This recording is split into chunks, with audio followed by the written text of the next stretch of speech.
அனைவருக்கும் வணக்கம். இது உங்கள் 3 minutes வீடியோஸ். லாஸ்ட் வீக்கோட நம்ம சேனல் ஆரம்பித்து 2 years கம்ப்ளீட் ஆனதுக்கு ஸ்பெஷலாக இப்போ நம்ம கோதுமை அல்வா எப்படி செய்கிறதுன்னு பார்க்கலாம்.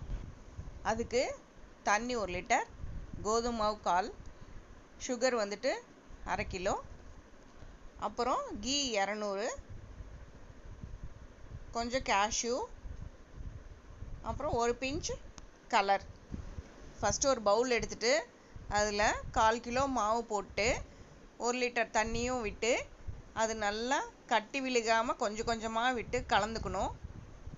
பாருங்கள், அது ஒரே டைரக்ஷன்லேயே தான் அதை வந்து கலக்கணும். இதே மாதிரியே அப்படியே கட்டி விழுகாமல் நல்லா கலந்துடணும். அதுக்கப்புறம் வேற ஒரு கப்பில் இதை நல்லா ஃபில்ட்ரு பண்ணிடலாம். ஃபுல்லாகவே கட்டி இல்லாமல் எடுக்கிறதுக்காக தான் இந்த மாதிரி ஃபில்ட்ரு பண்ணுறது. அதுக்கப்புறம் ஒரு கடாய் வச்சுட்டு அதில் கீ விட்டு இந்த கேஷ்யூலாம் போட்டு நல்லா ஃப்ரை பண்ணி எடுத்துக்கலாம். இந்த கேஷ்யூலாம் ப்ரௌன் கலர் வந்தோடனே எடுத்து தனியாக வச்சுட்டு அதே கீ அந்த பாத்திரத்துலேயே வந்துட்டு இந்த கோதுமை மாவு நம்ம கரைச்சி வச்சுருக்கோம் இல்லைங்களா, அதை விட்டு நல்லா கிளறிட்டே இருக்கணும், கைவிடாமல் கிளறணும். இந்த கோதுமை மாவு கொஞ்சம் கெட்டியானோடனே அதுக்கப்புறம் நம்ம எடுத்து வச்சுருக்க சுகர் வந்துட்டு கொஞ்சம் கொஞ்சமாக போட்டு கிளறிட்டே இருக்கணும். அப்புறம் இன்னொரு கப் சுகரையும் போட்டு நல்லா கலந்துடலாம்.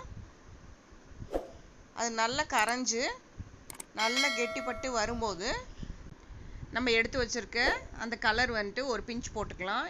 உங்களுக்கு எந்த கலர் விருப்பமோ அது போட்டுக்கலாம். இது நல்லா வெந்து வரும்போது கொஞ்சம் கொஞ்சமாக நம்ம வந்து கீ விட்டு கிளறிட்டே இருக்கணும். அந்த கீலேயே இது நல்லா வெந்து வரணும். நல்லா வெந்ததுக்கு அடையாளமாக அப்படியே உருண்டு வரும், ஒட்டாமல் பாத்திரத்தில் ஒட்டாமல் வரணும் திரண்டு. அதுதான் அந்த அல்வா வந்து நல்லா வெந்துருச்சுன்னு அர்த்தம். அது வரலையும் நம்ம நல்லா கிளறணும். கொஞ்சம் கீ பத்தலைன்னா திருப்பவும் போட்டு நல்லா கிளறணும். பாருங்கள், கைவிடாமல் கிளறிட்டே இருக்கணும். சீக்கிரமே ஆயிரும். இது முழு கோதுமையை போட்டு நம்ம செய்கிறத விட இது வந்து ரொம்ப ஈஸியாக டக்குன்னு வேலை முடிஞ்சிடும். அப்புறம் கடைசியாக நம்ம வந்து கேஷ்யூ போட்டு இறக்கிடலாம். அவ்வளோதான், நம்மளோட கோதுமை அல்வா ரெடி ஆயிடுச்சு. இதை வந்து எல்லாரும் விரும்பி சாப்பிடுவாங்க.